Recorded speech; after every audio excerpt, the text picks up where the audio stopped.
Meet Sarah. Sarah just landed her first real job. She's 22, she's got health insurance for the first time in her life, and she's feeling like a functioning adult. So she does what every HR onboarding packet tells her to do. She signs up for the company 401k. She contributes 6% of her salary, gets the employer match, and pats herself on the back because she's being responsible. She's investing in her future. She's adulting. Sarah goes home, opens a bottle of wine that costs more than it should, and genuinely believes she's got retirement figured out.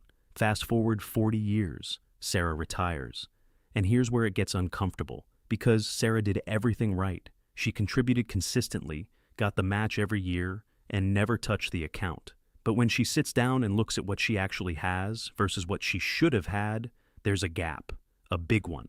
And nobody ever told her why, because nobody ever told Sarah about the quiet tax, the one that doesn't show up on her payslip, the one that doesn't have a line item, the one that gets silently skimmed from her account every single year, every single decade, for her entire working life. I'm talking about 401k fees. And by the end of this video, I'm going to show you exactly how much they're costing you, why the industry designed it this way, and what you can actually do about it. Let's start with the number that should make your stomach drop.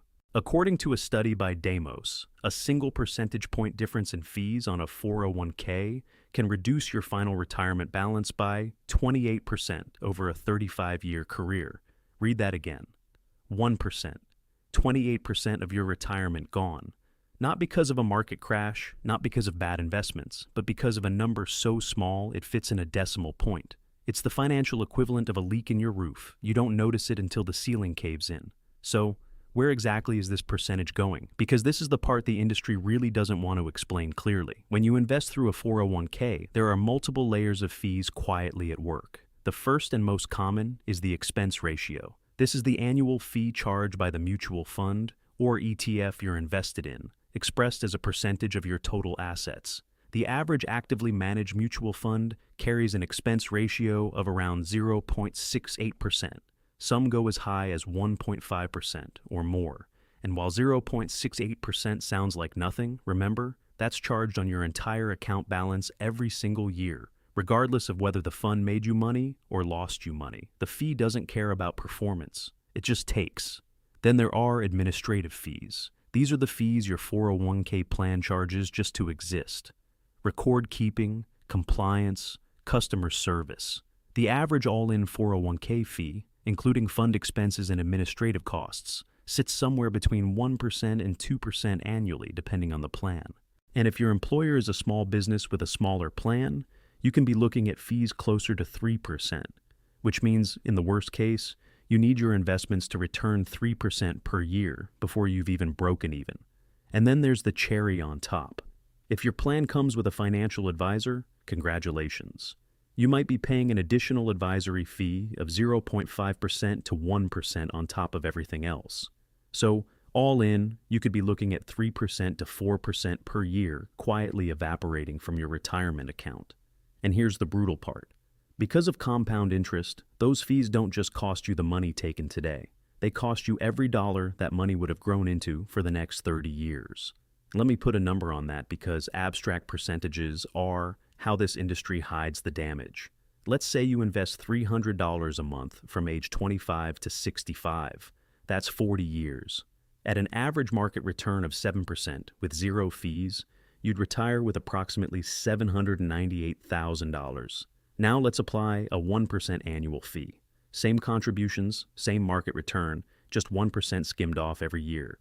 You now retire with around $574,000. That's $224,000 gone to fees. That's not a typo. $224,000. You didn't spend it. It didn't go to a market crash. It got quietly redistributed to fund managers who, in most cases, didn't even beat the market. And that's the other part of this that makes it so aggravating. Because if you were paying 1% annually and the funds were actually outperforming the market, maybe you could justify it, but they're not. SPIVA, which is S&P's annual report that compares actively managed funds to their benchmark index, has consistently shown that over a 15-year period, roughly 90% of actively managed large-cap funds underperform the S&P 500. 90%. So The majority of people are paying more to get less every year for their entire working life. And the reason this has been allowed to happen is a gap in regulation that took decades to partially close. For most of the 401k's history, the financial advisors and brokers who recommended funds to both employers and employees were only held to a suitability standard. What that means is that as long as the investment they recommended wasn't completely inappropriate for you, they were in the clear, even if they were recommending a fund that paid them a commission, even if a cheaper and better performing alternative existed, and even if they had a direct financial incentive to steer you into higher fee products.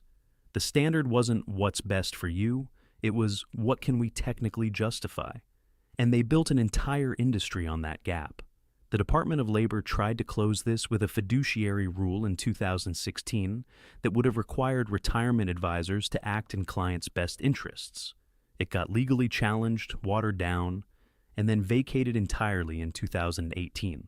So, while the regulatory landscape has continued to evolve since then, the fundamental conflict of interest that allowed this to grow into a multi-trillion-dollar fee machine is still baked into the system. Now, here's what you can actually do.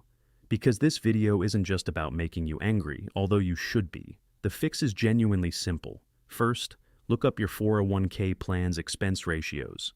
Your plan administrator is legally required to disclose them, usually in what's called a fee disclosure notice or a summary plan description. If you've never seen one, find it. Second, inside your 401k, look for index funds. Specifically, look for funds that track broad market indices like the S&P 500 or the total stock market. These are passively managed, meaning no team of analysts picking stocks, just a fund that mirrors the index.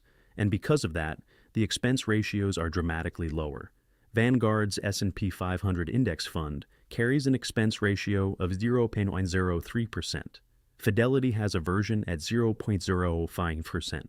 Compare that to the 0.68% average for an actively managed fund. You're paying roughly 22 times less for something that, historically, performs better. Third, if your employer plan only offers high-fee options and no low-cost index funds, contribute just enough to get the full employer match, because that match is essentially a 50 to 100% instant return, depending on your plan, and you don't walk away from that. But beyond the match, consider maxing out a Roth IRA or traditional IRA independently, where you have full control over what you invest in and can access Vanguard, Fidelity, or Schwab directly with rock-bottom fees. Because here's the thing, this isn't a complicated problem, it's an awareness problem. The industry has spent decades making fees invisible because the moment you can see them clearly, the product stops making sense.